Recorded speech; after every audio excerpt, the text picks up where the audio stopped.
ಬದಲಿ ಮಕ್ಕಳಿಗಾಗಿ ದುಡಿದು ದುಡಿದು ಹಾದಿದು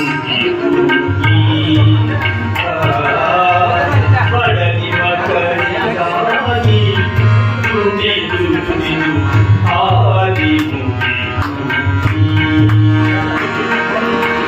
ಬೆಳಿದ ಮರುದರು ಹಿಡಿದರೆ ಕೈಯುವಾಗ ಬೆಳಿದ ಮರುದರು ಹಿಡಿದರೆ ಕೈಯುವಾಗ ಬಿಡಿಸೋರು ಯಾರಿಲ್ಲ ಎದುರಾಗಿ ಬಿಡಿಸೋರು ಯಾರಿಲ್ಲ ಎದುರಾಗಿ ಗುರುವಿನ ಮನುಜ ಗುರುವಿನ ಮರದಲ್ಲಿರು ಹೇ ಮನುಜ ಗುರುವಿನ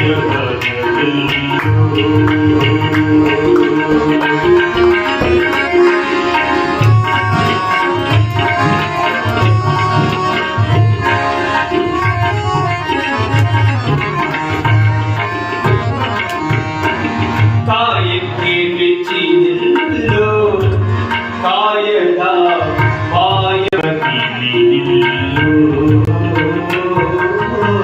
ಕಾಯಕ್ಕೆ ಮೆಚ್ಚಿನಿಲ್ಲೋ ಕಾಯದ ಮಾಯವತಿನಿಲ್ಲೋ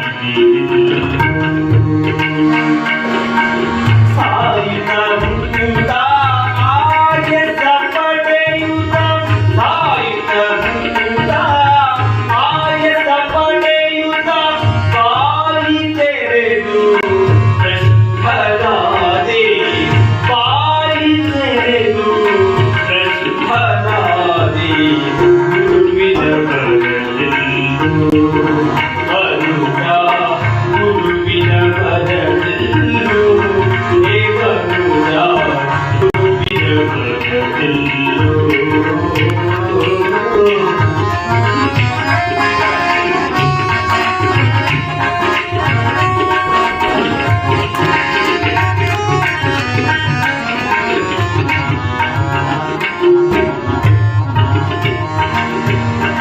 ಅಮ್ಮನು ಬಳಿಯಿಲ್ಲ ಏತಮ್ಮ ಬ್ರಹ್ಮವತಿನಿಲ್ಲ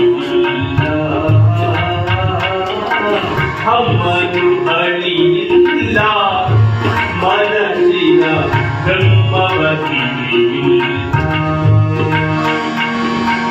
ಅಮ್ಮನು ಅಳಿಯದೆ ಸುಮ್ಮನೆ ಆದಿ ಅಮ್ಮನು ಅಳಿಯದೆ ಬ್ರಹ್ಮವ ತಿಳಿಯದೆ ಮಣ್ಣಿನಾಶೆಗೆ ದಾಸನಾದಿ ಮಣ್ಣಿನಾಶೆಗೆ ದಾಸನಾದಿ ಗುರುವಿನ ಬರಲಿಲ್ಲೋ ಮನುಜ ಗುರುವಿನ ಬರಲಿಲ್ಲೋ ಹೇ ಮನುಜ ಗುರುವಿನ ಬರಲಿಲ್ಲೋ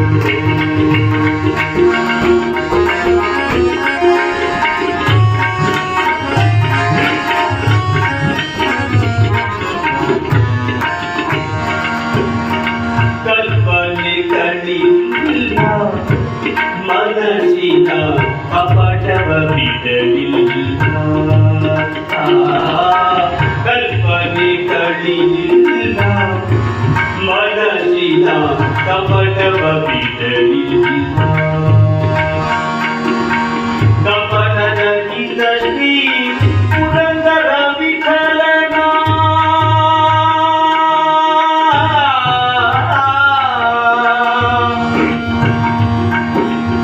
ವಿಠಲ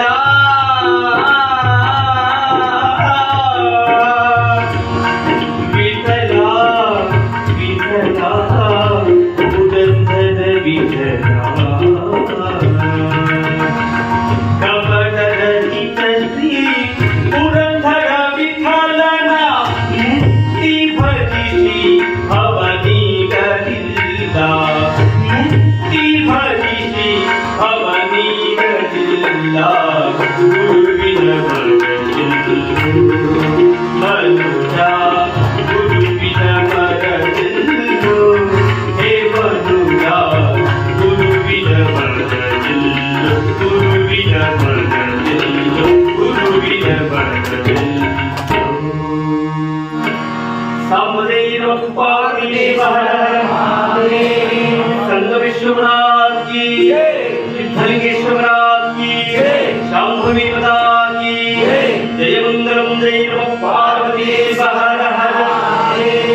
ಓಂ ಶ್ರೀ ಬಸವಲಿಂಗಾಯ ನಮಃ.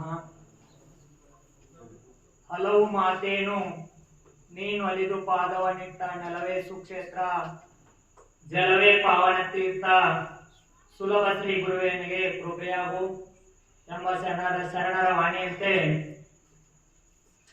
ನಮ್ಮೂರಿಗೆ ಹಿರಿಯರ ಕಲಿತ ಕೂಡಲೇ ಗುರುಗಳ ಅವರ ಚಾತುರ್ಯ ಇದರಿಂದ ಪುರಾಣ ಕೇಳಿದ ಕೂಡಲೇ ನಮ್ಮ ಕರೆಗೆ ಒಗ್ಗಟ್ಟು ಅವರು ಬಂದಂತ ಪುರಾಣಿಕರು ವೀರೇಶ್ವರ ಮಹಾಸ್ವಾಮಿಗಳು, ಹಿರೇಮಠ್, ಸಾಕಿನ್ ಕೊಣ್ಣೂರಿಗಳು, ಇವರನ್ನು ಕೂಡ ನಮ್ಮೂರಿನ ಪರವಾಗಿ ಹಾಗೂ ಪರಸ್ಥಳದಿಂದ ಬಂದಂತ ಸಕಲ ಸದ್ಭಕ್ತರ ಪರವಾಗಿ ಅವರನ್ನು ಕೂಡ ಸ್ವಾಗತವನ್ನು ಕೋರುತ್ತಾ ಅವರಿಗೆ ಸಿದ್ದಪ್ಪ ಬೀಳಿಯವರು ಸನ್ಮಾನವನ್ನು ಮಾಡಬೇಕಾಗಿ ತಮ್ಮಲ್ಲಿ ಕಳಕಳಿ ವಿನಂತಿ.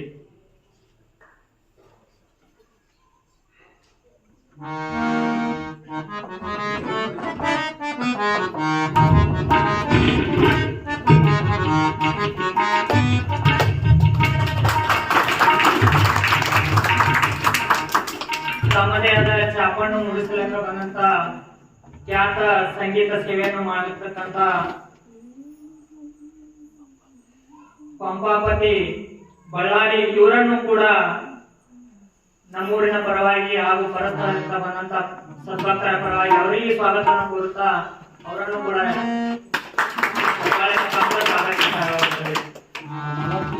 ತಬಲಾ ಸೇವೆಯನ್ನು ಮಾಡಲು ಬಂದಿರತಕ್ಕಂಥ ಅವರಿಗೆ ಕೂಡ ಮುರ್ಷಿದಪ್ಪ ಮೆಂಡೆಗರ್ ಅವರು ಮಾಲಾರ್ಪಣೆಯನ್ನು ಮಾಡಬೇಕಾಗಿ ಕಳಕಳಿ.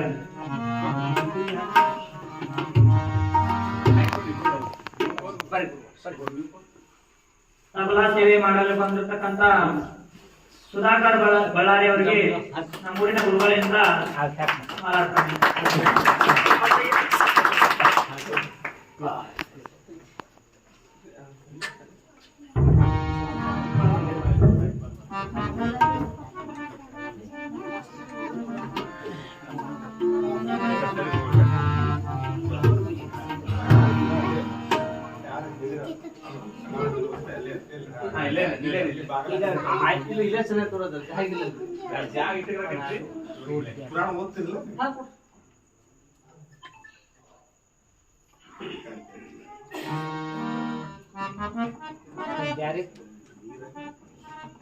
ಕಟ್ಟಿದ ಪುರಾಣ ಐತೆ ನೋಡು. ಪೂಜೆ ಮಾಡಿರ್ತಾರೆ ಮೋಡಿ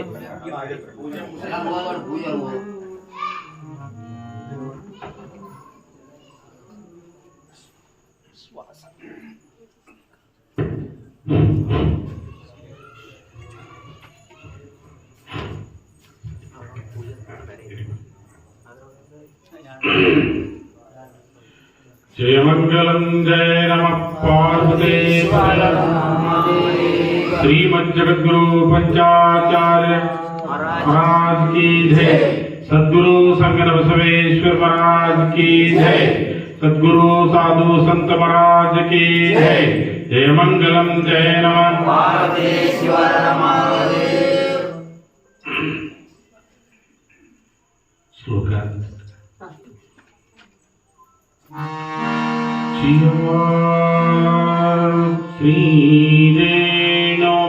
श्रीरेणुकाचार्यः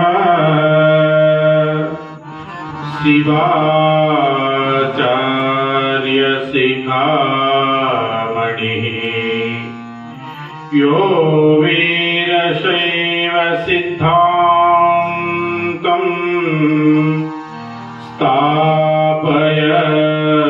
स्थापयमास भूतले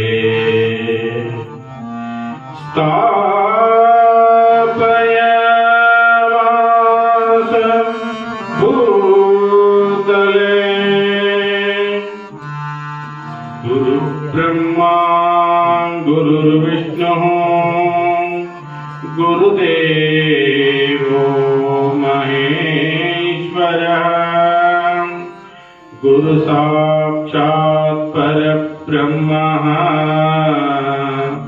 तस्मै श्री गुरवे नमः।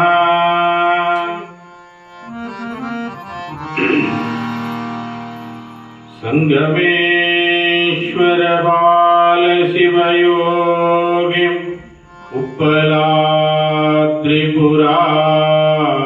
उपलाद्रिपुराधीश्वरः अखंड ब्रह्मचारी नीडु नियಮಗೆ ಅಭಯವಾ ನೀಡು ನಿಯಮಗೆ ಅಭಯವಾ ಜಯ ಮಂಗಲಂ ಜಯ ನಮಃ ತ್ರೈಲೋಕ್ಯ ಸಂಪದಾಲಯಕ್ಕೆ ಸಮುಲ್ಲೇಖನವಿತ್ತಯೇ ಸಚ್ಚಿದಾನಂದ ರೂಪಾಯ ಶಿವಾಯ ಪರಬ್ರಹ್ಮಣೇ ನಮಃ. ಆರಂಭದಲ್ಲಿ ಎನ್ನ ಆರಾಧ್ಯ ಗುರುಗಳು ನನಗೆ ಇಹಪರದ ವಿದ್ಯೆಯನ್ನು ಕರುಣಿಸಿರ್ತಕ್ಕಂಥ ಎನ್ನ ಪರಮ ಪೂಜ್ಯ ತಂದೆಯವರು ಹಾಗೂ ಕೊಂಡೂರು ಶ್ರೀಮಠದ ಕರ್ತೃಗುರುಗಳೂ ಆಗಿರುವ ಸದ್ಗುರುಗಳಾದ ಲಿಂಗೈಕ್ಯ ಬಸವಲಿಂಗಯ್ಯ ಮಹಾಸ್ವಾಮೀಜಿಗಳ ಕರ್ತೃಗದ್ದಿಗೆಯಲ್ಲಿ ಅನಂತ ಕೋಟಿ ಕೋಟಿ ಪ್ರಣಾಮಗಳನ್ನು ಸಲ್ಲಿಸುತ್ತಾ ಈ ಜಗತ್ತಿಗೆ ಬೆಳಕನ್ನು ನೀಡಿರ್ತಕ್ಕಂಥ ಬಸವಾದಿ ಪ್ರಮಥ ಶರಣಗಣಗಳೆಲ್ಲರಿಗೂ ಕೂಡ ಕ್ರಿಯಾಮೂರ್ತಿಯಾಗಿ ಆ ಮೂಲಕ ಧರ್ಮ ಸಿದ್ಧಾಂತವನ್ನ ಎತ್ತಿ ಹಿಡಿದಿರ್ತಕ್ಕಂಥ ಉಪ್ಪಲದಿನ್ನಿಯ ಸಂಗಮನಾಥ ಮಹಾಶಿವಯೋಗಿಯಲ್ಲಿ ಅನಂತ ನಮನಗಳನ್ನ ಸಲ್ಲಿಸುತ್ತಾ ಜಗತ್ತಿನ ಎಲ್ಲ ದೇವಾದಿ ದೇವತೆಗಳಲ್ಲಿ ಎಲ್ಲ ದಾರ್ಶನಿಕರಲ್ಲಿ ಮಹಾಮಹಿಮ ಶ್ರೀಶೈಲದ ಮಲ್ಲಿಕಾರ್ಜುನ ಮಹಾಸ್ವಾಮಿಯಲ್ಲಿ ಅನಂತ ಕೋಟಿ ಕೋಟಿ ಪ್ರಣಾಮಗಳನ್ನ ನಿಮ್ಮೆಲ್ಲರ ಸಮೇತನಾಗಿ ಸಲ್ಲಿಸುತ್ತಾ ಪುರಾಣದಂತಹ ಈ ಪುಣ್ಯ ಕಾರ್ಯಕ್ರಮದಲ್ಲಿ ಎನ್ನೊಂದಿಗೆ ಭಾಗಿಗಳಾಗಿರ್ತಕ್ಕಂಥ ಬಳ್ಳಾರಿಯ ಉಭಯ ಕಲಾವಿದ ಸಹೋದರರಲ್ಲಿ ಎಲ್ಲಕ್ಕೂ ಮುಕುಟಪ್ರಾಯವೆನಿಸಿರುವಂತೆ ಈ ಕಾರ್ಯಕ್ರಮ ಮೊದಲನೇ ದಿವಸವಾದರೂ ಕೂಡ ಬಹುಸಂಖ್ಯೆಯಲ್ಲಿ ಆಗಮಿಸಿ ಭಕ್ತಿಯ ದಾಸೋಹದಲ್ಲಿ ಪಾಲ್ಗೊಂಡಿರ್ತಕ್ಕಂಥ ಎಲ್ಲ ಶರಣ ತಂದೆ ತಾಯಿಗಳೇ ತಮ್ಮೆಲ್ಲರ ಅಂತಃಕರಣಕ್ಕೆ ಎನ್ನ ಶರಣಾರ್ಥಿಗಳು. ಆರಂಭದಲ್ಲಿ ಭಜನೆಯನ್ನ ಮಾಡೋಣ. ಮನುಷ್ಯರೊಂದಿಗೆ ಮಾತನಾಡಲಿಕ್ಕೆ ಸಾವಿರ ಭಾಷೆಗಳಿವೆ. ಆದರೆ ಭಗವಂತನೊಂದಿಗೆ ಮಾತನಾಡ್ತಾ ಇರ್ತಕ್ಕಂಥ ಒಂದೇ ಒಂದು ಭಾಷೆ ಅಂತ ಹೇಳಿದ್ರೆ ಅದು ಭಗವಂತನ ಕುರಿತು ಮಾಡ್ತಾ ಇರ್ತಕ್ಕಂಥ ಪ್ರಾರ್ಥನೆ. ಆ ಪ್ರಾರ್ಥನೆಯನ್ನ ನಮ್ಮ ಗವಾಯಿಗಳೊಂದಿಗೆ ನಾವೆಲ್ಲರೂ ಕೂಡ ಆ ಪ್ರಾರ್ಥನೆಯಲ್ಲಿ ಪಾಲ್ಗೊಳ್ಳೋಣ. ಅಮೃತ ಪರಮಾಮೃತ ಶರಣರಾಜರಿತಾಮೃತ ಅಮೃತ ಪರಮಾಮೃತ ಶರಣರಾಜರಿತಾಮೃತ ಅಮೃತ ಪರಮಾಮೃತ ಶರಣರಾಜರಿತಾಮೃತ ಅಮೃತ ಪರಮಾಮೃತ ಶರಣರಾಜರಿತಾಮೃತ ಅಂತರಂಗದ ಅಮೃತ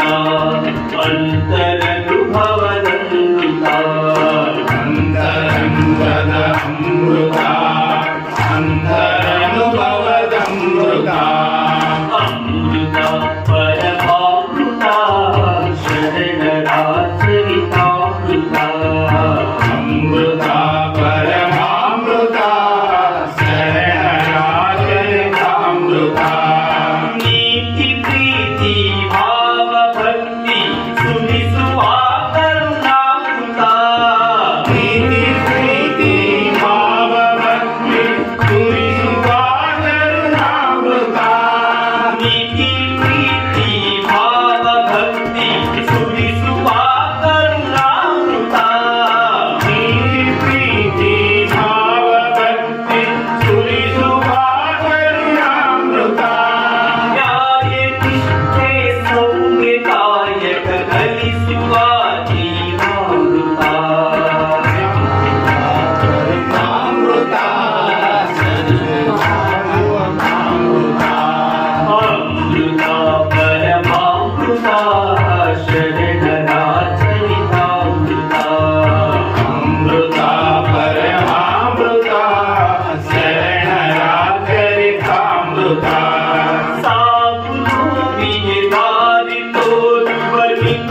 ನೂತನದಮೃತ ಸಾವಿನೋವಿಗೆ ದಾರಿ ತೋರು ನಿತ್ಯ ನೂತನದಮೃತ ಮನದ ಮೈಲಿಗೆ ತೊಳೆಯುವಂತ ಶರಣರ ಚರಿತಾಮೃತ ಮನದ ಮೈಲಿಗೆ ತೊಳೆಯುವಂತ ಶರಣರ ಚರಿತಾಮೃತ ಅಮೃತ ಪರಮಾಮೃತ ಶರಣರ ಚರಿತಾಮೃತ ಅಮೃತ ಪರಮಾಮೃತ ಶರಣರ ಚರಿತಾಮೃತ ಭಕ್ತಿಯೇ ಭಕ್ತ್ಯಾಮೃತ ಜ್ಞಾನವೇ ಜ್ಞಾನಾಮೃತ ಭಕ್ತಿಯೇ ಭಕ್ತಾಮೃತ ಜ್ಞಾನವೇ ಜ್ಞಾನಾಮೃತ ಭಕ್ತಿಯೇ ಭಕ್ತ್ಯಾಮೃತ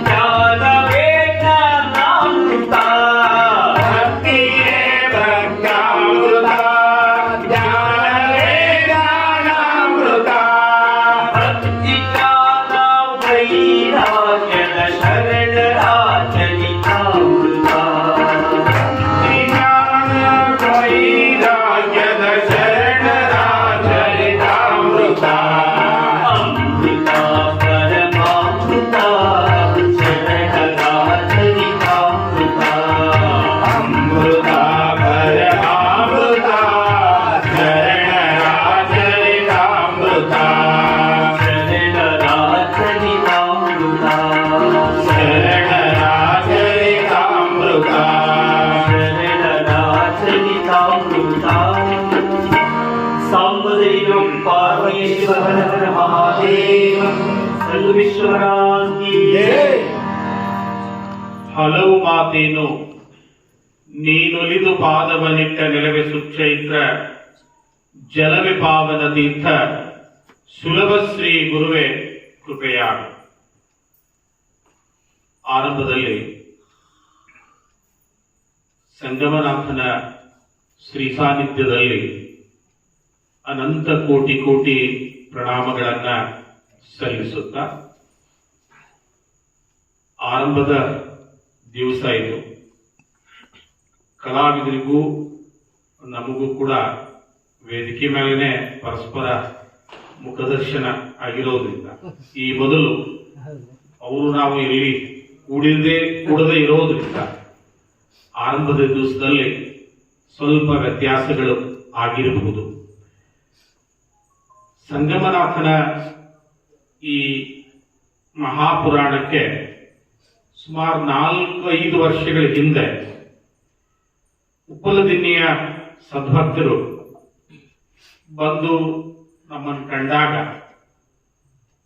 ನಾನು ಬಹಳ ದೂರ ಆಗ್ತದ ಸೇವೆಯಲ್ಲಿ ಇರುವುದರಿಂದ ನಾನು ಕಾಲೇಜಿನಲ್ಲಿ ಅರ್ಥಶಾಸ್ತ್ರದ ಉಪನ್ಯಾಸಕ, ಹೀಗಾಗಿ ಆಗುದಿಲ್ಲ ಅಂತ ತಿಳ್ಕೊಂಡು ಮತ್ತೆ ಇನ್ನೊಂದು 5-6 ವರ್ಷ ಸರ್ವಿಸ್ ಅದ, ರಿಟೈರ್ಡ್ ಆದ್ಮೇಲೆ ಬರ್ತೀನಿ ಅಂತ ಹೇಳಿದ್ದೆ. ಮತ್ತೆ ಸಂಪರ್ಕದಲ್ಲಿ ಇದ್ದೀವಿ. ಅವಾಗ ಬಂದಾಗ ಫೋನ್ ನಂಬರ್ ಕೊಟ್ಟಿದ್ದು ನಮ್ಮ ಶೇಖೂರು, ನಾನು ನನ್ನ ಪ್ರವಚನಗಳನ್ನು ಕಳಿಸ್ತಾ ಇದ್ದೆ. ಮತ್ತೊಂದು ಬಾರಿ ಫೋನ್ ಮಾಡಿದಾಗ ನಾನು ಗೂಗಲ್ ಮ್ಯಾಪ್ ನಲ್ಲಿ ಉಪ್ಪುದಿನ್ನಿ ಎಲ್ಲದಂತ ನೋಡಿದೆ ನಮ್ಮ ಮುದ್ದೇಬಾಳದಿಂದ. ನನಗೊಂದು ಗೂಗಲ್ ಏನ್ ಮೋಸ ಮಾಡ್ತಂದ್ರ ಮುದ್ದೇಬಾಳದಿಂದ 40 ಕಿಲೋಮೀಟರ್ದಾಗ ಒಂದು ಉಪ್ಪುದಿನ್ನಿ ಬಾಗೇವಾಡಿ 40 ಕಿಲೋಮೀಟರ್ ಅಂದ್ರೆ ಆರಾಮ್ ಆಡಾಡ್ಬೋದಲ್ಲ, ನಾನಾ ಕನ್ಫ್ಯೂಸ್ ಆಗಿದ್ ಕಾಣ್ತದೆ ತಿಳ್ಕೊಂಡು ಆಯ್ತು ಬರ್ರಿ ಅಂತ ಹೇಳಿದೆ. ಬಂದಾಗ ನಮ್ ಸಿದ್ದರಾಮಯ್ಯ ಉತ್ತರ ಕಾಣ್ತದ, ಇಲ್ರಿ ಅದೊಂದು ಉಪ್ಪುದಿನ್ ಬ್ಯಾರೆ ಅಂದ್ರು. ನಾನು ಆಲ್ರೆಡಿ ಮಾನಸಿಕವಾಗಿ ಒಪ್ಕೊಂಡ್ ಬಿಟ್ಟಿನಿ ಸಂಗಮನಾಥಗ.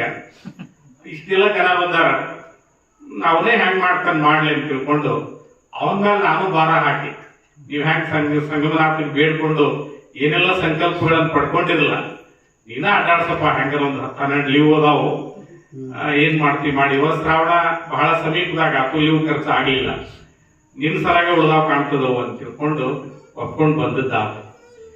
ಈ ಪುರಾಣವನ್ನ ಬರೆದಿರ್ತಕ್ಕಂಥ ಋಷಭ ಕವಿ, ಈತನ ಪುರಾಣಗಳು ಅಂತ ಹೇಳಿದ್ರೆ ಬಹಳ ಕಠಿಣವಾಗಿರ್ತಕ್ಕಂಥ ಪುರಾಣ. ಅದರಲ್ಲೂ ಈತ ತನಗಿಂತಲೂ ಮೊದಲು ಬರೆದಿರ್ತಕ್ಕಂಥ ಕವಿ ಬೊಮ್ಮಲಿಂಗೇಶ್ವರನ ಪುರಾಣವನ್ನು ಆಧರಿಸಿ ಈತ ಬರೀತಾನೆ. ನಮ್ಮ ನೆರೆಯ ಬಸವನ ಬಾಗೇವಾಡಿಯ ಮುರುಗೇಂದ್ರಪ್ಪಗಳು ಬೀಳೂರು ಮಠದ ಬಸವನ ಬಾಗೇವಾಡಿಯ ಮಠದ ಮಹಾಸ್ವಾಮಿಗಳಾಗಿ ಈ ನಾಡಿನಲ್ಲಿ ಬಹುದೊಡ್ಡ ಪ್ರವಚನಕಾರರು, ಪುರಾಣಕಾರರಾಗಿ ಹೋದ್ರು. ಬಹುಶಃ ಇದೇ ಶ್ರಾವಣದಲ್ಲಿ ಅವರು ಲಿಂಗೈಕ್ಯರಾದರು ಅಂತ ಕಾಣ್ತದೆ. ನಾವೆಲ್ಲ ಬಹಳ ಸಣ್ಣವರಿದ್ದಾಗ ಅವರ ಪುರಾಣ ಪ್ರವಚನಗಳನ್ನು ಕೇಳ್ತಾ ಕೇಳ್ತಾ ಬೆಳೆದಿರ್ತಕ್ಕಂಥವ್ರು. ಅವರ ಹಾಗೂ ನಿಮ್ಮೆಲ್ಲ ಸದ್ಭಕ್ತರ ಪ್ರಯತ್ನದ ಫಲವಾಗಿ ನನಗೆ ನಾಗಠಾಣದ ಪಟ್ಟದೇವರು ಭೇಟಿಯಾಗಿದ್ದು ಅವರು ಕೂಡ ಹೇಳಿದರು, ನಿಮ್ಮೆಲ್ಲರ ಪ್ರಯತ್ನದ ಫಲದಿಂದ ಒಂದು ವ್ಯವಸ್ಥಿತವಾಗಿ ಒಂದು ಪುರಾಣ ಕಾವ್ಯ, ಬಹುಶಃ ಇದು ಮೊದಲು ಬರೆಯುವಾಗ ಅವರು ಪುರಾಣ ಅಂತ ಬರೆದಿಲ್ಲ, ಸಂಗಮೇಶ್ವರ ಕಾವ್ಯ ಅಂತ ತಿಳ್ಕೊಂಡು ಮಾಡಿರ್ತಕ್ಕಂಥದ್ದು. ಇದಕ್ಕೊಂದು ಪುರಾಣದ ಚೌಕಟ್ಟನ್ನು ಕೊಡಬೇಕಾಗಿರ್ತಕ್ಕಂಥ ಬಹಳ ಬಹುದೊಡ್ಡ ಅವಶ್ಯಕತೆ ಇದೆ. ಅದನ್ನ ಬಹುಶಃ ಸಂಗಮನಾಥ ಮಲ್ಲಿಕಾರ್ಜುನ ಮಹಾಸ್ವಾಮಿ ಅದನ್ನು ನೆರವೇರಿಸ್ತಾರೆ ಅನ್ನುವಂತ ಒಂದು ಭಾವದಿಂದ ಈ ವರ್ಷದ ಪ್ರವಚನದಲ್ಲಿ ನಾವು ನೀವುಗಳೆಲ್ಲ ಭಾಗವಹಿಸೋಣ. ಈಗ ಕವಿ ಆರಂಭದಲ್ಲಿ ಪೀಠಿಕಾ ಸಂಧಿಯೊಳಗ ಏನ್ ಹೇಳ್ತಾರೆ ಅನ್ನೋದನ್ನ ನೋಡೋಣ.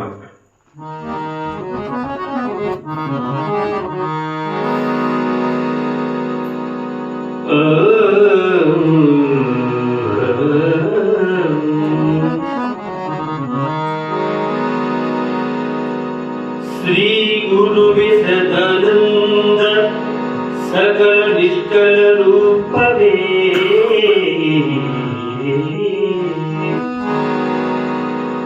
ಯೋಗಿ ಜನ ರೋಜ ಪ್ರಜ್ವಲಾಧೀಪವೇ ನಾಗ ಶುಭಕರ ಜಟಪಟಲ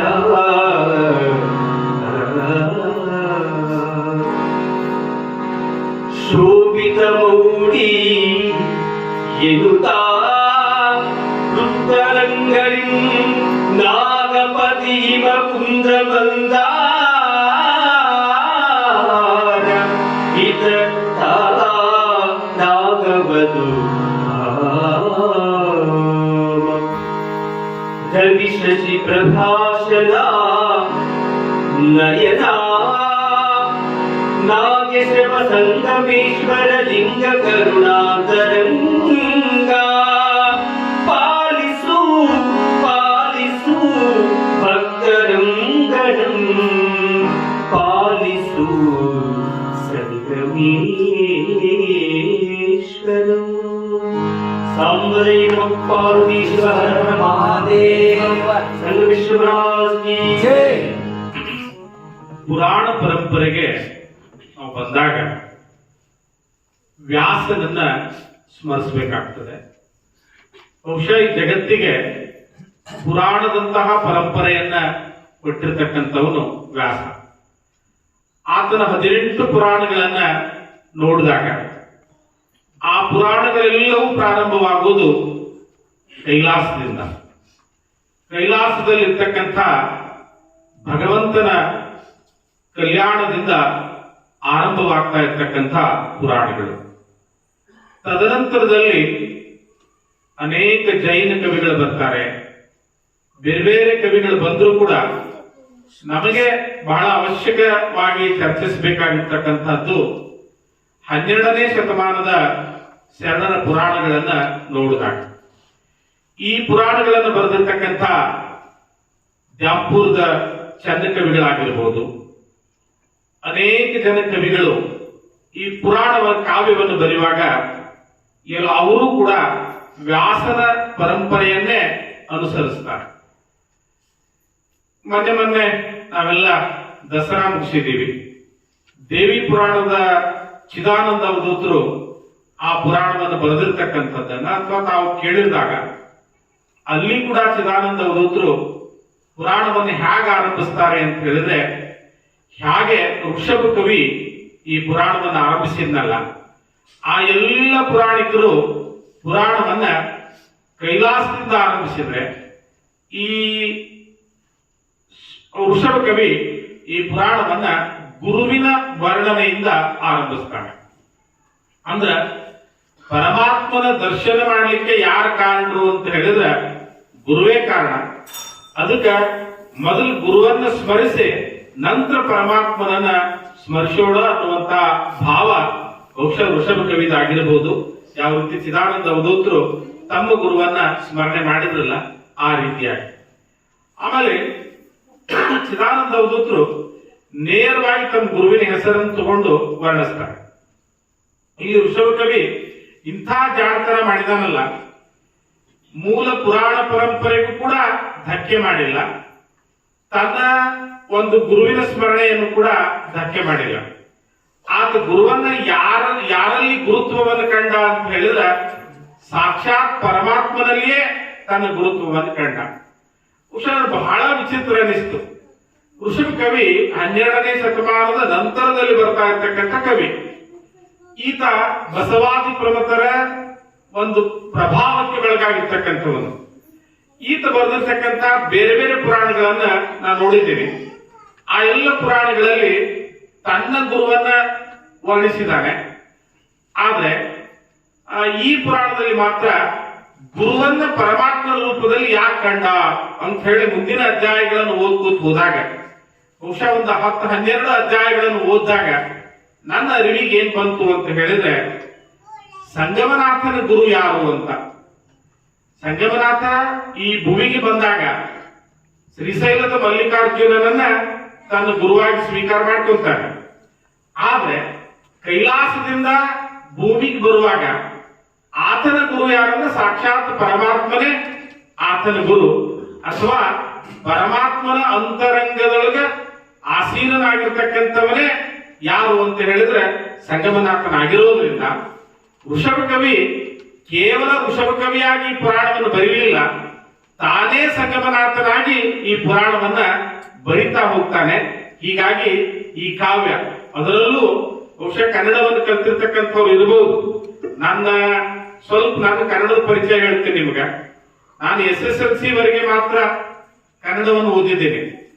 ಮುಂದೆ PUC ವಿಜ್ಞಾನದಲ್ಲಿ BSc ಕೆಮಿಸ್ಟ್ರಿ ಮಾಡಿಕೊಂಡು ಹೈಸ್ಕೂಲ್ ಟೀಚರ್ ಆಗಿ ಕೆಲಸ ಮಾಡುವಾಗ ನನಗೆ ಜಾನಪದ ಸಾಹಿತ್ಯದಲ್ಲಿ ಏನಾದ್ರೂ ಮಾಡಬೇಕು ಅಂತ ಹೇಳಿ ಯೂನಿವರ್ಸಿಟಿಗೆ ಹೋದಾಗ, ಅಲ್ಲಿ ಯೂನಿವರ್ಸಿಟಿನಲ್ಲಿ ಪ್ರೊಫೆಸರ್ ಐನಾಪುರ್ ಅಂತ ಒಬ್ರು ಬಹುದೊಡ್ಡ ಉಪನ್ಯಾಸಕರು, ಪ್ರೊಫೆಸರ್ ಅವ್ರು ನನ್ನನ್ನ ಬಹಳ ಹತ್ತಿರದಿಂದ ಬಲ್ಲವರಾಗಿದ್ರು.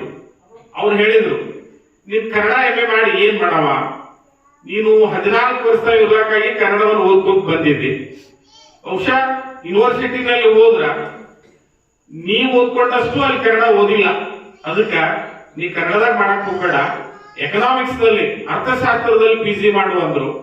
ಮಾಡ್ಕೊಂಡು ಬಂದ್ಮೇಲೆ ಶ್ರೀಶೈಲದ ಜಗದ್ಗುರು ಮಾನಸನಿಧಿಗೆ ನಾನೊಂದು 5-6 ಪುಸ್ತಕ, ಒಂದು 8 ಬುಕ್ಕ ಬರೆದಿದ್ದೇನೆ. ನನ್ನ 5ನೇ ಪುಸ್ತಕ, ಆ ಪುಸ್ತಕವನ್ನು ತೆಗೆದುಕೊಂಡು ಹೋಗಿ ಸನ್ನಿದೇವರಿಗೆ ಆಶೀರ್ವಚನ ಬರೆಯಲಿಕ್ಕೆ ಕೊಟ್ಟೆ. ನಾನು ಕೊಟ್ಟಾಗ ಸನ್ನಿದೇವರು ನೋಡಿದ್ರು.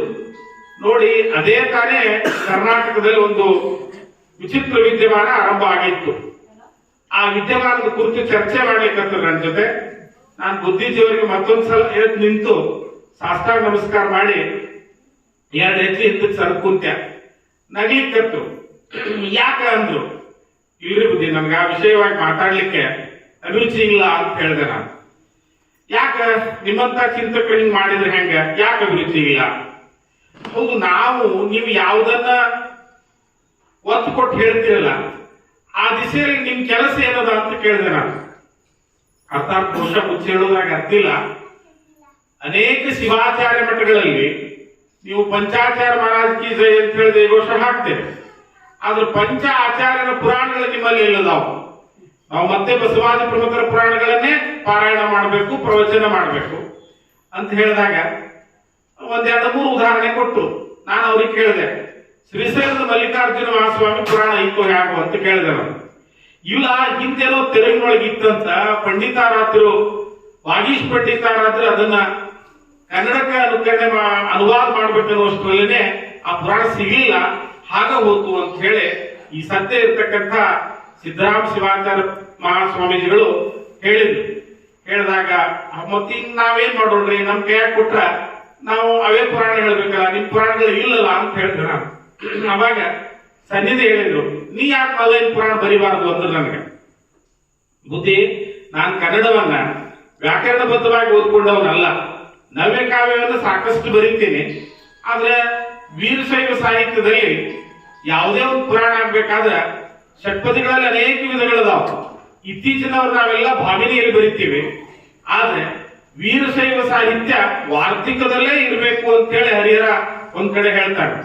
ಹೀಗಾಗಿ ವಾರ್ತಿಕ ಷಟ್ಪದಿ ಬರಿಬೇಕಲ್ಲ ಬುದ್ಧಿ ಅಂದಾಗ ನನಗೊಂದು ಮಾತು ಹೇಳಿದ್ರು, ಟ್ರಿಗ್ನಾಮೆಟ್ರಿ ಓದ್ಕೊಂಡವಾಗ ವಾರ್ತಿಕ ಷಟ್ಪದಿ ಓದ್ಕೊಳ್ಳೋದು ಕಠಿಣ ಆಗ್ತದೆ ಅಂತಂದ್ರು.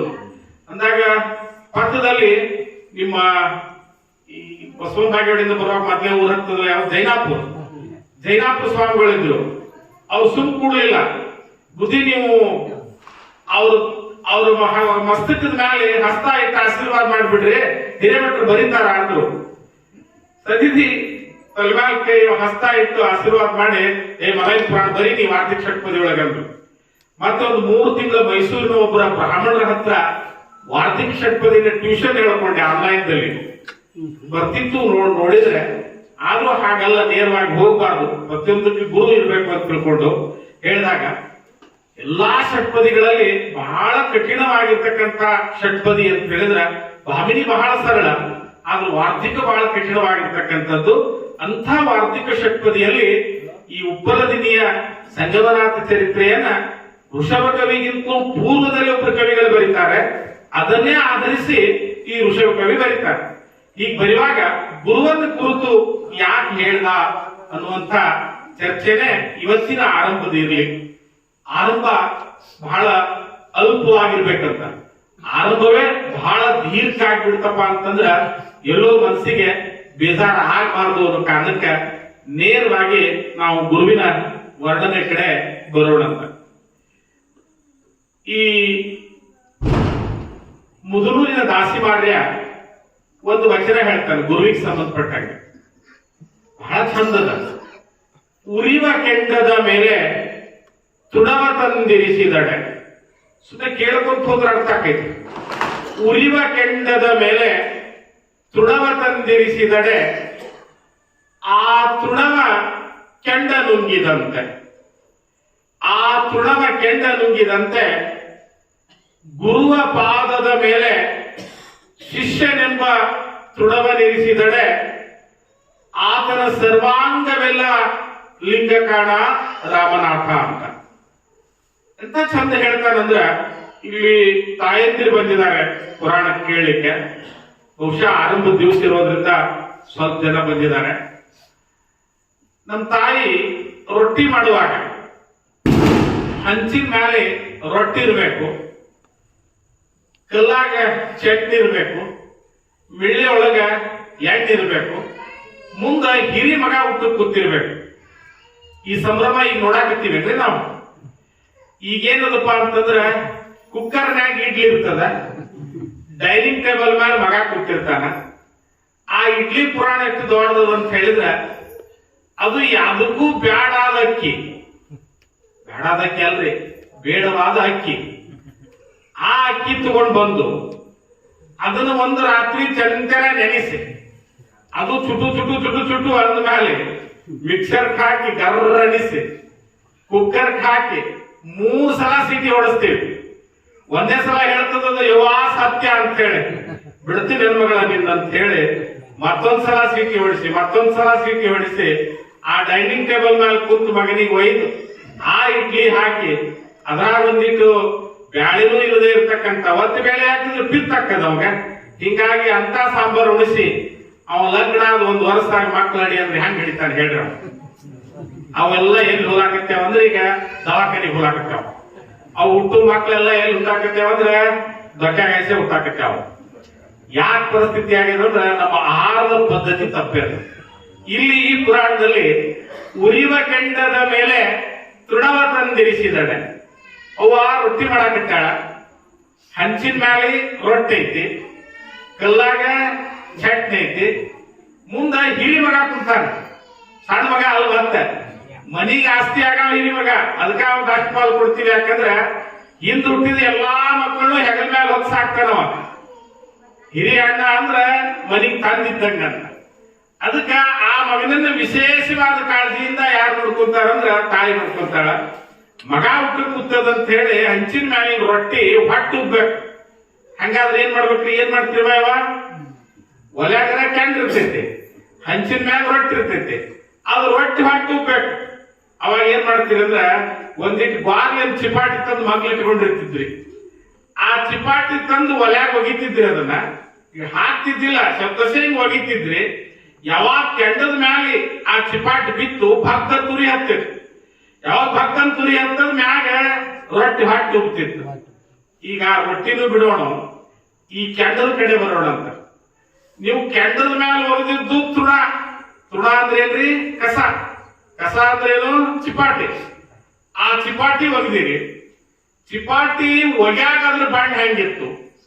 ಯಾವಾಗ ಕೆಂಡದ ಮೇಲೆ ಚಿಪಾಟಿ ಬಿತ್ತಲ್ಲ ಅವಾಗ ಅದ್ರ ಬಾಂಡ್ ಹೆಂಗಾತು ಅನ್ನೋದನ್ನ ಒಂದೆರಡು ನೆನಪು ಮಾಡ್ಕೊಳ್ಳ. ಅದಕ್ಕ ದಾಸಿಮಾರ ಹೇಳ್ತಾನ, ಉರಿಯುವ ಕೆಂಡದ ಮೇಲೆ ತೃಣವ ತಂದಿರಿಸಿದಡೆ ಆ ತೃಣವ ಕೆಂಡ ನುಂಗಿದಂತೆ. ನುಂಗುದಂದ್ರೆ ಏನು? ಅವನಂಗ ಮಾಡ್ಕೊಳ್ಳೋದು. ನುಂಗುದಂದ್ರ ಅವನಂಗ ಮಾಡ್ಕೊಳ್ಳೋದು. ಜಗತ್ತಿನ ಇತಿಹಾಸದೊಳಗ ವೀರಶೈವ ಧರ್ಮದಲ್ಲಿ ಗುರುಮುಟ್ಟಿ ಗುರುವಾಗುವಂತ ಪರಂಪರೆ. ಬಹುಶಃ ಈಗ ಬಹಳ ದೊಡ್ಡ ಪ್ರಮಾಣದಲ್ಲಿ ಟಿವಿ ನೋಡಿದ್ರು ಅದ ನೋಡ್ತೀರಿ, ಪೇಪರ್ ನೋಡಿದ್ರು ಅದ ನೋಡ್ತೀರಿ. ನಾ ಯಾರ ನ್ಯೂಸ್ ಹಚ್ಚಿದ್ರಪ್ಪ ಅಂದ್ರೆ ಕಿವಿ ಮುಚ್ಕೊಂಡ್ ಬಿಡ್ತೀನಿ ಬ್ಯಾಡ ಅಂತ ಹೇಳಿ. ಯಾಕಂತ ಹೇಳಿದ್ರ ಈ ಜಗತ್ತಿನ ಇತಿಹಾಸದಲ್ಲಿ ಗುರು ಮುಟ್ಟಿ ಗುರುವಾಗುವಂತಹ ಪರಂಪರೆ. ಗಂಡು ಮತ್ತು ಹೆಣ್ಣು ಇವರಿಬ್ಬರೂ ಕೂಡ ಧರ್ಮದ ದಶಕರ್ಮಗಳಲ್ಲಿ ಸಮಾನವಾಗಿ ಭಾಗವಹಿಸುವಂತಹ ಧರ್ಮ ಜಗತ್ತಿನಲ್ಲಿ ಯಾವುದಾದ್ರೂ ಧರ್ಮ ಇದ್ರ ಅದು ವೀರಶೈವ ಅಂತಿರೋ, ಲಿಂಗಾಯತ ಅಂತಿರೋ, ಅಥವಾ ಇನ್ನೊಂದೇನಂತಿರೋ ಅಂದ್ರೆ ಆ ಧರ್ಮದಲ್ಲಿ ಮಾತ್ರ. ಇನ್ನು ನಮ್ಮ ಹಿಂದೂ ಧರ್ಮದಲ್ಲಿಯೇ ಕೆಲವು ಧರ್ಮಗಳದಾವು. ಆ ಧರ್ಮಗಳಲ್ಲಿ, ಆ ಪಂಥಗಳಲ್ಲಿ ಹೆಣ್ಣು ಮಗಳಿಗೆ ಸ್ವಾತಂತ್ರ್ಯ ಇಲ್ಲ. ಅಲ್ಲಿ ಹೆಣ್ಣನ್ನು ಬೇರೆ ರೀತಿಯೇ ಕಾಣ್ತಾರೆ. ಆದ್ರೆ ವೀರಶೈವರಲ್ಲಿ ಹೆಣ್ಣು ಮಗಳು ಲಿಂಗ ಕಟ್ಕೊಂತಾಳೆ, ಗಂಡು ಮಗನು ಲಿಂಗ ಕಟ್ಕೊಂತಾನೆ. ಹೆಣ್ಣು ಮಗಳು ಗುರು ಆಗ್ತಾಳೆ, ಗಂಡು ಮಗನು ಕೂಡ ಗುರು ಆಗ್ತಾನೆ. ಆ ಕಾರಣಕ್ಕಾಗಿ ಆರಂಭದಲ್ಲಿ ಆ ಕವಿ ಯಾರನ್ನ ನೆನೆಸ್ತಾನಂದ್ರೆ ಗುರುವಂತ ನೆನೆಸ್ತಾನ. ಇಲ್ಲಿ ಆ ಕೆಂಡದ ಮೇಲೆ ಬಿದ್ದಿರ್ತಕ್ಕಂಥ ತೃಣ ಕಸ ತಾನು ಕೂಡ ಕೆಂಡಾಯ್ತು. ಹಾಗಾದ್ರೆ ಈ ತನು ಅನ್ನುವಂಥ ಕಸ ಅದಲ್ಲ. ಈ ತನುವಿಗೆ ಬಹು ದೊಡ್ಡ ಶರಣರು ನಮ್ಮ ಭಾಗದೊಳಗ ನನ್ ಬಹಳ ಆತ್ಮೀಯರಾಗಿರ್ತಕ್ಕಂಥ ಶರಣರು ಅಂದ್ರ ನಮ್ಮ ಮಠದಲ್ಲಿಯೇ ಹುಟ್ಟಿರ್ತಕ್ಕಂಥ ಶರಣರು ನರದವಾಡದ ವೀರೇಶ್ವರ ಮಹಾಶಿವ ಶರಣರು.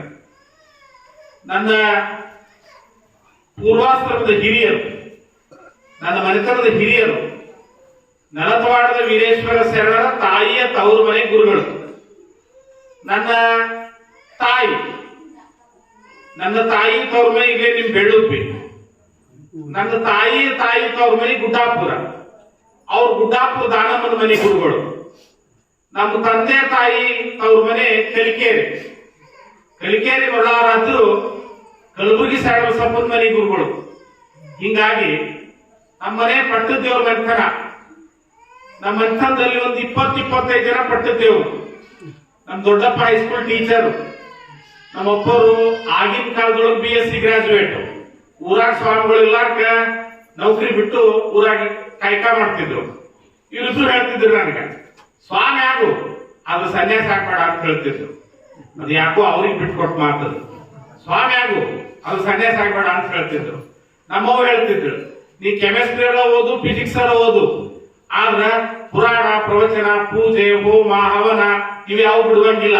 ಇವು ಮಾಡಕ್ ತೊಂದ್ರೆ ಯಾರು ನೌಕರಿನೂ ಬಿಡುವಂತಿದ್ರು ನಮ್ಮವ್ವ.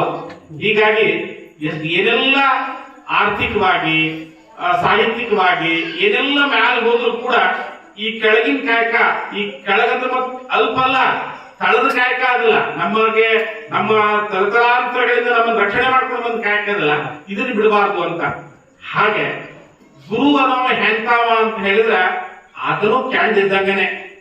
ಆ ಗುರು ಅನ್ನುವಂತ ಕೆಂಡದ ಪಾದದ ಮೇಲೆ ಭಕ್ತ ಬಿದ್ದಂದ್ರ ಅವ ಏನಾಗ್ತಾರಪ್ಪ ಅಂದ್ರ ಆತನ ಸರ್ವಾಂಗವೆಲ್ಲವೂ ಲಿಂಗಕಾಣ ರಾಮನಾಥ ಅಂತ ದೇವರ ರಾಶಿ ಮಾರ ಹೇಳ್ತಾರೆ. ಹಾಗಾದ್ರೆ ಗುರುಗಳಲ್ಲಿ ಯಾವ್ಯಾವ ರೀತಿಯ ಗುರುಗಳನ್ನು ನೋಡ್ಲಿಕ್ಕೆ ಸಾಧ್ಯದ? ಆರಂಭದಲ್ಲಿ ನಾವು ಎಂಥ ಗುರುವನ್ನು ನೋಡ್ತೀವಿ ಅಂದ್ರೆ, ತಾಯಿಯ ಹೊಟ್ಟೆಯೊಳಗೆ ಇರುವಾಗನೇ ನಮಗೊಬ್ಬ ಗುರುವಿನ ದರ್ಶನ ಆಗ್ತೈತಿ. ನಮ್ಗೆ ಆ ಗುರು ಯಾರು ಅಂತ ಹೇಳಿದ್ರೆ, ತಾಯಿಯ ರಟ್ಟೆಗೆ ಲಿಂಗವನ್ನು ಕಟ್ತಾ ಇರ್ತಕ್ಕಂಥ ದೀಕ್ಷಾ ಗುರು. ಬಹುತೇಕ ಆ ದೀಕ್ಷಾ ಗುರು ಯಾರಾಗಿರ್ಬೇಕು ಅಂತ ಹೇಳಿದ್ರೆ, ನಾವು ಗುರುವನ್ನ ಆಯ್ಕೆ ಮಾಡ್ಕೊಳ್ಳುವಾಗ ಆತ ಕೈಯಲ್ಲಿ ಎಷ್ಟು ಉಂಗುರ ಹಾಕೊಂಡಾನ, ಎಂಥ ಕಾರ್ ಇಟ್ಟಾನ, ಆತ ಎಂಥ ದೊಡ್ಡ ಮಟ್ಟದ ಮಹಾಸ್ವಾಮಿ ಅಂತ ನೋಡೋದಲ್ಲ. ಆತ ನಮ್ಮ ಮನೆತನದೊಂದಿಗೆ ಆತನ ಸಂಬಂಧ ಏನು? ಗುರುವನ್ನ ಆಯ್ಕೆ ಮಾಡ್ಕೊಳ್ಳುವಾಗ ಮೊದಲು ಯಾವ ಗುರುವನ್ನ ಆಯ್ಕೆ ಮಾಡ್ಕೋಬೇಕಂತ ಹೇಳಿದ್ರೆ, ನಮ್ಮ ಮನೆ ಗುರುವನ್ನ ಆಯ್ಕೆ ಮಾಡ್ಕೋಬೇಕಂತ. ಒಂದು ವೇಳೆ ನಮಗ್ ಮನೆ ಗುರು ಬಹಳ ದೂರದಲ್ಲಿದ್ರು ಅಥವಾ ಆಚಾರದಿಂದ ವಿರಹಿತರಾಗಿದ್ರು, ವಿರಹ ಬೇರೆ ವಿರಹಿತ ಬೇರೆ, ಆಚಾರದಿಂದ ವಿಲೋಮವಾಗಿದ್ರು, ಅವ್ರು ಹೊಳ್ಳಿದ್ರು ಅಂತ ಹೇಳಿದ್ರೆ, ಆಗ ಇಂಥ ಗುರುವನ್ನ ಆಯ್ಕೆ ಮಾಡ್ಕೋಬೇಕಂದ್ರೆ ಆಚಾರದಿಂದ ವಿಚಾರದಿಂದ ಪರಿಶುದ್ಧವಾಗಿರ್ತಕ್ಕಂಥ ಗುರುವನ್ನ ಆಯ್ಕೆ ಮಾಡ್ಕೋಬೇಕು. ಆಗ ಆರಂಭದಲ್ಲಿ ಲಿಂಗವನ್ನ ಕೊಡ್ತಾ ಇರ್ತಕ್ಕಂಥ ಗುರುವಿಗೆ ಯಾವ ಗುರು ಅಂತ ಹೇಳ್ತೀವಿ ಅಂದ್ರೆ ದೀಕ್ಷಾ ಗುರು ಅಂತ ಹೇಳ್ತೀವಿ. ಆತ ಶಿಷ್ಯನ ದೇಹದ ಮೇಲೆ ಲಿಂಗವನ್ನು ಕೊಟ್ಟು, ಈ ಲಿಂಗ ಏನು ಅಂತ ಹೇಳಿದ್ರೆ ನೀನೇ ಲಿಂಗ, ನೀನು ಈ ಭೂಮಿಗೆ ಬರುವಾಗ ಲಿಂಗವೇ ಆಗಿದ್ದಿ. ತಾಯಿಯ ಗರ್ಭದಿಂದ ಭೂಮಿಗೆ ಬರುವಂತ ಸಂದರ್ಭದಲ್ಲಿ ನೀನು ಮರಿಬಾರದು ಅಂತ ಹೇಳಿ ತಾಯಿಯ ಹೊಟ್ಟೆಯಲ್ಲಿ ನೀನಿರುವಾಗ 7-8ರಲ್ಲಿ ಇರುವಾಗ ನಿಮ್ಮನ್ನ ತಾಯಿಯ ರಟ್ಟೆಯೊಳಗೆ ನಾ ಲಿಂಗ ಕಟ್ಟಿದ್ದೇನೆ. ಹಾಗಾಗಿ ನೀನು ಕೇವಲ ಹುಟ್ಟಿಲ್ಲ, ನೀನು ಲಿಂಗೋದ್ಭವ. ಅದಕ್ಕೆ ಹೇಳ್ತಾರೆ ಜನನಕ್ಕೆ ಲಿಂಗೋದ್ಭವ ಎಂದೆನ್ನುವ ಅಂತ. ಅದಕ್ಕೆ ಈ ಪ್ರತಿಯೊಬ್ಬ ಲಿಂಗಾಯತನು ಕೂಡ, ಪ್ರತಿಯೊಬ್ಬ ವೀರಶೈವನು ಕೂಡ ಹುಟ್ಟುವಾಗನೇ ಲಿಂಗ ಸಮೇತನಾಗಿ ಹುಟ್ಟೋದ್ರಿಂದ ಆತನಿಗೆ ಲಿಂಗೋದ್ಭವ ಅಂತ ಕರಿತೀವಿ ಹೊರತು, ಯಾರು ನಾವು ಲಿಂಗದಲ್ಲಾಗ್ಲಿ ಕಲ್ಲಿನಲ್ಲಾಗ್ಲಿ ಹುಟ್ಲಿಕ್ಕೆ ಸಾಧ್ಯ ಇಲ್ಲ. ನಾವೆಲ್ಲ ಹುಟ್ಟಿದ್ದೆಲ್ಲ ತಾಯಿ ಗರ್ಭದಲ್ಲೇ ಆದ್ರೂ ಕೂಡ ನಾವೆಲ್ಲ ಲಿಂಗೋದ್ಭವರು ಅಂತ. ಅಂತ ಗುರುವಿಗೆ ದೀಕ್ಷಾ ಗುರು ಅಂತ ಹೇಳ್ತೀವಿ. ಇನ್ನ ಈ ಲಿಂಗವನ್ನ ಕೊಟ್ಟ ಮೇಲೆ ಅವನಿಗೆ ಈ ಧರ್ಮದ ಸಾಹಿತ್ಯವನ್ನ, ಅಷ್ಟಾವನ್ನ, ಪಂಚಾಚಾರ, ಶತಸ್ಥಲಗಳು, ಬಹುಶಃ ಈ ಪುರಾಣದ ಉದ್ದಕ್ಕೂ ಕೂಡ ಅವುಗಳನ್ನು ನೋಡ್ಕೋತಾ ಹೋಗ್ತೀವಿ ನಾವು. ಆದ್ರೆ ಋಷಭ ಕವಿ ಅಣಿಮಾಸಿದ್ಧಿಗಳ ಕುರಿತು ವಿಚಾರ ಮಾಡಿದ್ದಾನೆ, ಅಷ್ಟಮದಗಳ ಕುರಿತು ಚರ್ಚೆ ಮಾಡಿದ್ದಾನೆ, ಮತ್ತು ಅಷ್ಟಮದಗಳಲ್ಲಿ ಬಹಿರಂಗದ ಅಷ್ಟಮದಗಳನ್ನು ನೋಡಿದ್ದಾನೆ, ಅಂತರಂಗದ ಅಷ್ಟಮದಗಳನ್ನು ನೋಡಿದ್ದಾನೆ. ಬಹುಶಃ ಈ ಪುರಾಣ ನೀವು 35 ದಿವಸ ಹಚ್ಚಿರಿ ಅಂದಾಗನೆ ನಾವು ಬಹಳ ದಿವಸ ಅನಿಸ್ತು.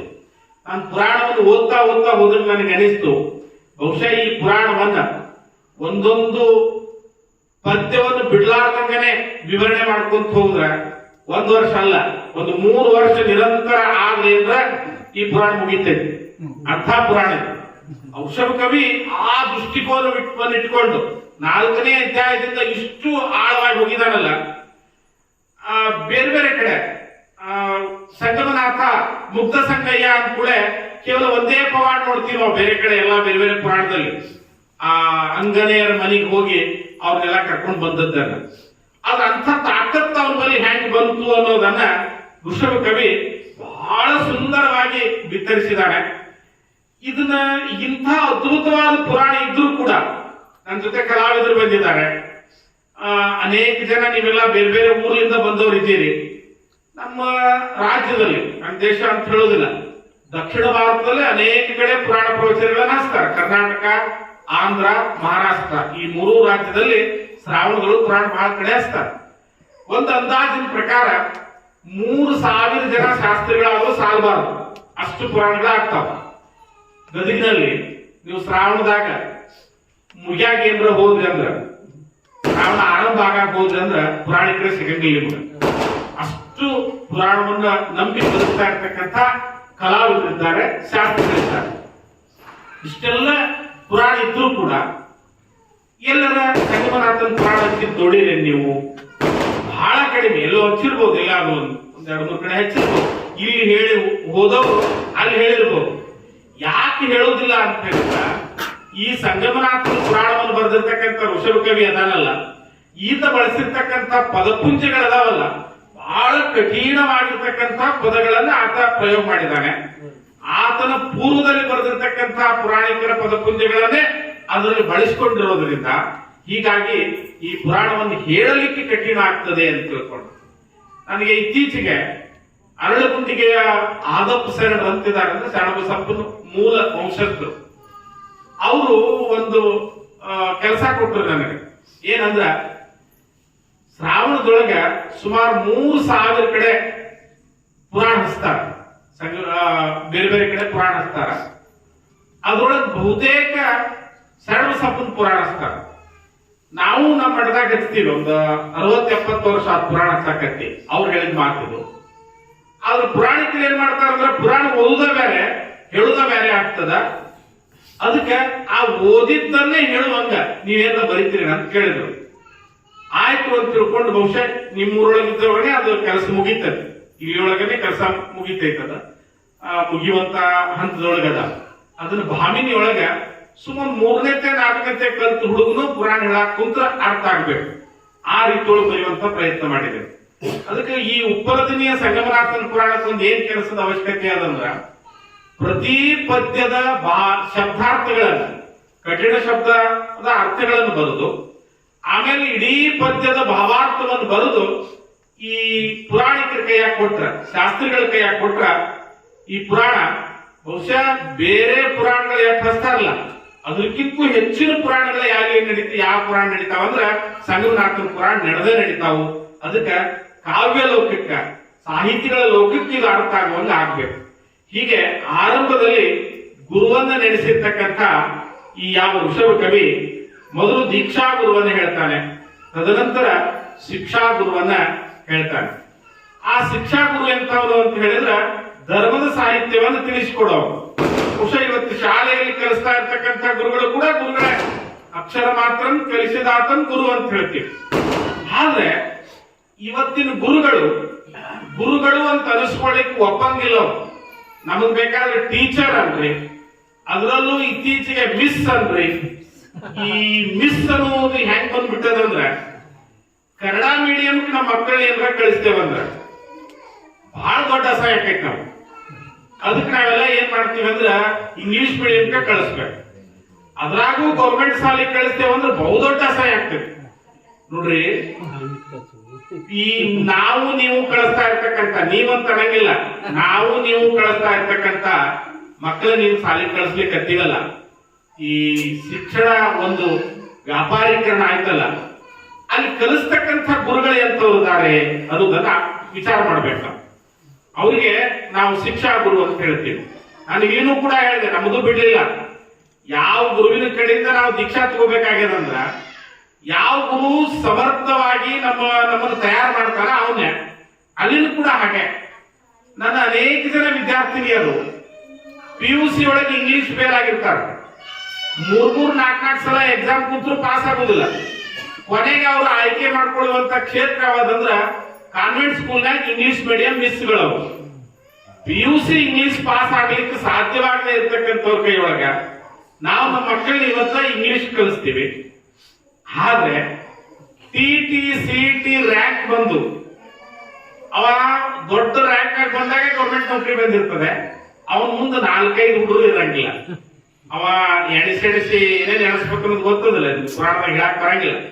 ಅವುಗಳನ್ನ ಮಾಡೋದ್ರೊಳಗೇನೆ ಪಾಪ ಆ ಜೀವನದೊಳಗೆ ಜೀಪಿಸಿಕೊಂಡು ಹೋಗ್ಬಿಡ್ತಾನೆ. ನಾವೇನ್ ಕಲಿಸಿದ್ರು ಯಾರು ಶಾಣೆ ಆಗುದಿಲ್ಲ ಅನ್ನೋ ಲೆಕ್ಕಕ್ಕೆ ಬಂದ್ಬಿಟ್ಟಿವಿ ನಾವೆಲ್ಲ. ಹಾಗ ಆಗ್ಬಾರ್ದು. ಇನ್ನ 3ನೇ ಗುರು ಅಂತ ಹೇಳಿದ್ರ ಮೋಕ್ಷ ಗುರು. ಈತ ಬಹಳ ಪ್ರಮುಖವಾಗಿರ್ತಕ್ಕಂಥ ಗುರು. ಬಹುಶಃ ನಮ್ಮ ಕಾಲಮಾನದೊಳಗೆ ಒಂದ್ ಕಡೆ ಸೈಡ್ ಒಂದು ಮಾತು ಹೇಳ್ತಾರೆ. ಎಂಥ ಮಾತು ಹೇಳ್ತಾರೆ ಅಂತ ಹೇಳಿದ್ರ 1000ಕ್ಕೊಬ್ಬ ಸತ್ಯ, 1,00,000ಕ್ಕೊಬ್ಬ ಭಕ್ತ, ಕೋಟಿಗೊಬ್ಬ ಶರಣ ಕಾಣಿಬೋ ಅಂತ. ಹಸ್ತವನ್ನ ಮಸ್ತಕದ ಮ್ಯಾಲ ಇಟ್ರ ಮೋಕ್ಷ ಪ್ರಾಪ್ತಿ ಕೊಡುವಂತ ಗುರುಗಳ ಸಂಖ್ಯೆ ಎಷ್ಟದಂದ್ರ ಒಂದ್ ಕಡೆ ಅಲ್ವಾ ಪ್ರಭು ಹೇಳ್ತಾನೆ, ಬಟ್ಟ ಬಯಲೆಲ್ಲ ಗಟ್ಟಿಗೊಂಡಡೆ ಸ್ವರ್ಗ ಮೃತ್ಯು ಪಾತಾಳಕ್ಕೆ ತಾವಿನ್ನಿಲ್ಲಿಯದು. ಅದು ಸುಲಭವಾಗಿ ಅರ್ಥ ಆಗ್ತದೆ. ಬಟ್ಟ ಬಯಲೆಲ್ಲ ಗಟ್ಟಿಗೊಂಡಳೆ, ಸ್ವರ್ಗ ಮೃತ್ಯು ಪಾತಾಳಕ್ಕೆ ತಾವಿನ್ನಿಲ್ಲಿಯದು. ಮೇಘ ಜಲವೆಲ್ಲ ಮುತ್ತಾದಡೆ, ಮೋಡದೊಳಗಿರ್ತಕ್ಕಂಥ ನೀರೆಲ್ಲ ಮುತ್ತಾಗ್ಬಿಟ್ರೆ ಸಪ್ತ ಸಾಗರಗಳಿಗೆ ಉದಕವೆನ್ನಿಲ್ಲಿಯದು.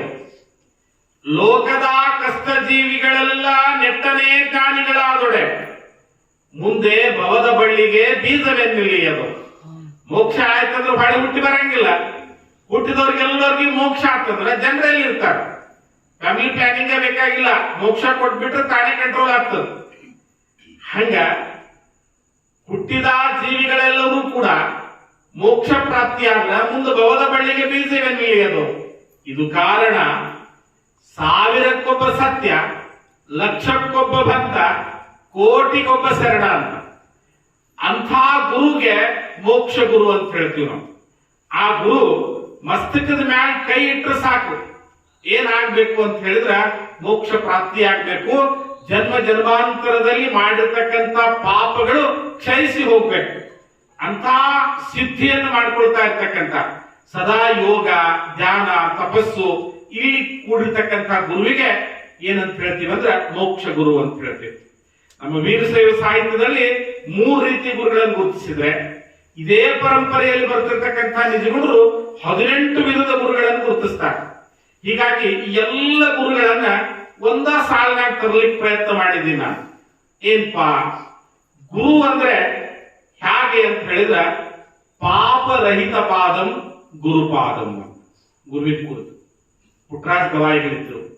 ಬಹುಶಃ ಆ ಪುಣ್ಯಾತ್ಮರನ್ನ ಗವಾಯಿಗಳು ಅಂತ ಅನ್ಲಿಕ್ಕೆ ಆಗುದಿಲ್ಲ.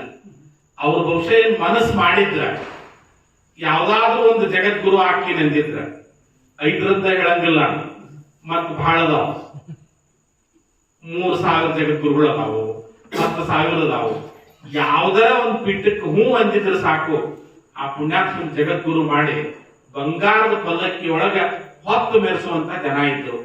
ಆದ್ರ ಅವ್ರಿಗೆ ಗೊತ್ತಿತ್ತು, ಒಂದ್ ಯಾವ್ದಾದ್ರು ಪೀಠಕ್ಕೆ ನಾ ಜಗದ್ಗುರು ಆದ್ನಂದ್ರ ಬಹಳ ನನ್ನ ನಂತರದ 2-3 ಮರಿಗಳು ನನ್ ನೆನೆಸ್ತಾರೆ. ಆದ್ರ ಈ ಭೂಮಿ ಮೇಲೆ ಸೂರ್ಯ ಚಂದ್ರನಿಗೆ ಆಯುಷ್ಯ ಇರಬಹುದು, ಆದ್ರೆ ಪಂಚಾಕ್ಷರಿ ಕವಿಗವಾಯಿಗಳಿಗೆ, ಪುಟ್ಟರಾಜ ಕವಿಗವಾಯಿಗಳಿಗೆ ಅವ್ರಿಗೆ ಆಯುಷ್ಯನೇ ಇಲ್ಲ. ಯಾಕಂತ ಹೇಳಿದ್ರ ಅವರು ಸದಾ ಚಿರಂಜೀವಿಗಳು.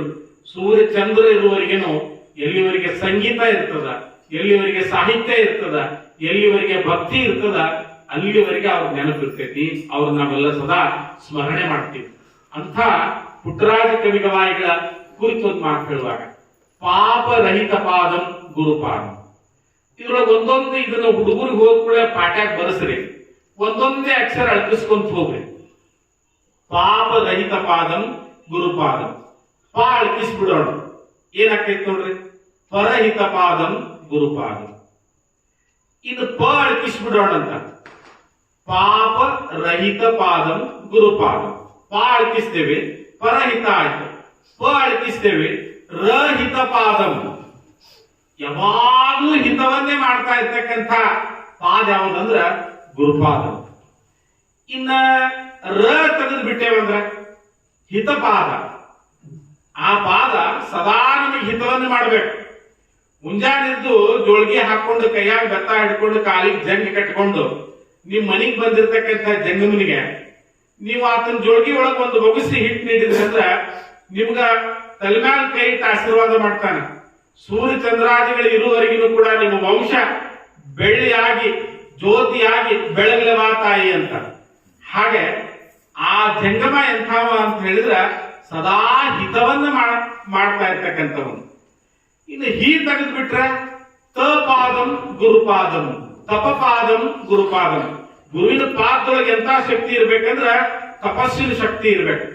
ಗುರುಗಳಿದ್ರು, ಆ ಗುರುಗಳ ಮನೆಯೊಳಗ ಕುಟುಂಬ ಇತ್ತು. ಒಂದ್ 7-8 ಜನ ಮಕ್ಕಳಿದ್ರು, ಅವ್ರ ಅಣ್ತಂದರಿಗೆಲ್ಲ. ಅದ್ರೊಳಗೊಬ್ಬ ಕುಡುಕಿದ್ದ, ಆ ಕುಡುಕರಿಗೆ ಅಂದ್ರೆ ದುಡಿಯಾಕ ಆಗುದಿಲ್ಲ ಅವರು. ಆದ್ರೆ ರೊಕ್ಕರೇ ಬೇಕು ಅವ್ರಿಗೆ. 10 ಮುಗಿದ ಕೂಡಲೇ ರೊಕ್ಕ ಬೇಕು, 10 ಗಂಟೆ ಕೂಡಲೇ ಬೇಕು. ಮನೇಶ್ ಮಂದಿ ಎಲ್ಲರೂ ಕೊಟ್ಟು ಕೈ ತೊಳ್ಕೊಂಡ್ರು. ಗುರುಗಳು ಮುಂಜಾನೆ ನಸಿಕ್ನಾಗ 5ಕ್ಕೆ ಪೂಜೆ ಕೂತಿದ್ರು. ಆಗ ಹೋದ ಘಟನೆ ಇದು. ಪೂಜೆ ಕೂತಿದ್ರು, ಮುಂದೆ ಕೈ ಮುಕ್ಕೊಂಡು ನಿಂತ. ಬಹುಶಃ ಪೂಜಾ ಮನೆಯೊಳಗ ಯಾರು ಹೋಗ್ತಿರ್ಲಿಲ್ಲ, ಗುರುಗಳೊಬ್ಬರು ಬಿಟ್ರ. ಹೋಗ್ಬೇಕಾದ್ರೆ ಮಡಿಯಿಂದನೇ ಒಳಗೆ ಹೋಗ್ಬೇಕು.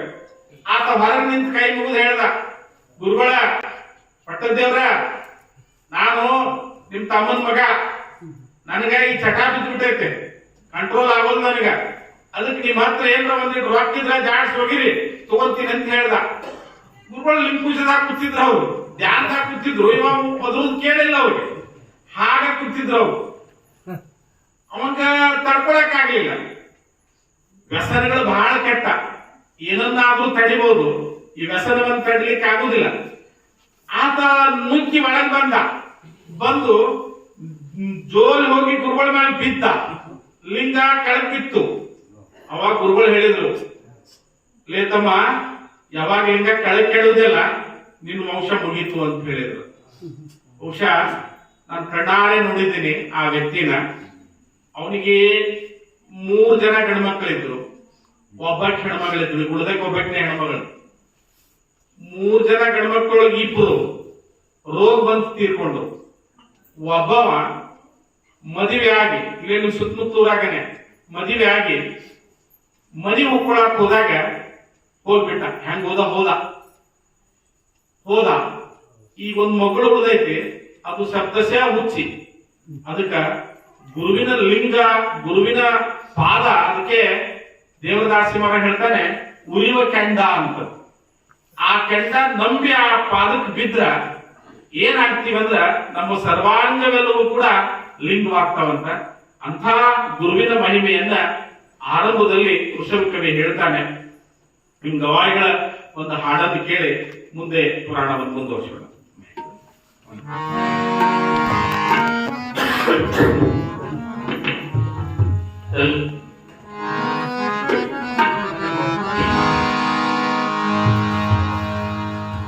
ಸಂಗ ಮಾಡಿನವ್ವ ಗುರುವಿನ ಕೂಡ, ಬಂಗಾರಕ್ಕಿಂತ ಬಲು ಹೆಚ್ಚು ಇದ್ದವರ. ಸಂಗ ಮಾಡೇನ ಅನುದಾನ ಕೂಡ, ಸಂಗ ಮಾಡೇನವ್ವ ಗುರುವಿನ ಕೂಡ, ಸಂಗ ಮಾಡೇನವ್ವ ಗುರುವಿನ ಕೂಡ, ಬಂಗಾರಕ್ಕಿಂತ ಬಲು ಹೆಚ್ಚು ಇದ್ದವರ. ಸಂಗ ಮಾಡೇನ ಅನುದಾನ ಕೂಡ, ಸಂಗ ಮಾಡೇನ ಅನುದಾನ ಕೂಡ, ಸಂಗ ಮಾಡು.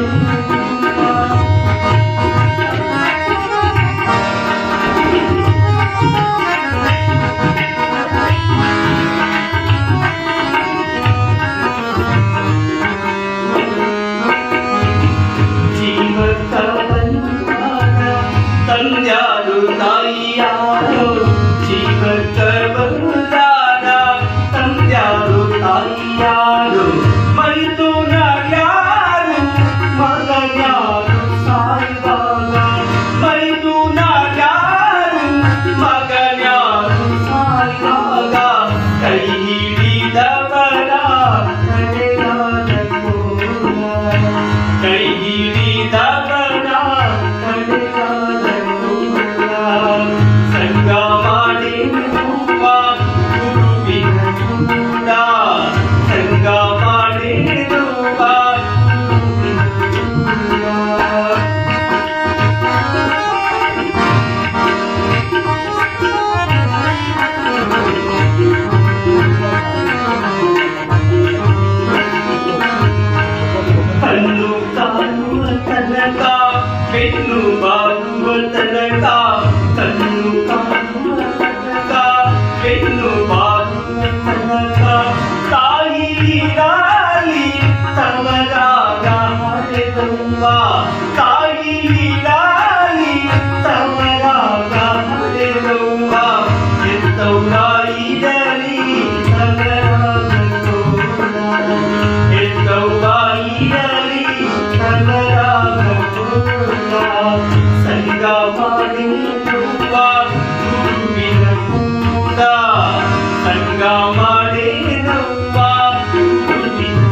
ಕೂಡ ಸಂಗ ಮಾಡೇನವ್ವ ಉಡುಪಿನ ಕೂಡ ಬಂಗಾರ ಬಿರುದ ಬಂದವರ ಸಂಗ ಮಾಡೇನ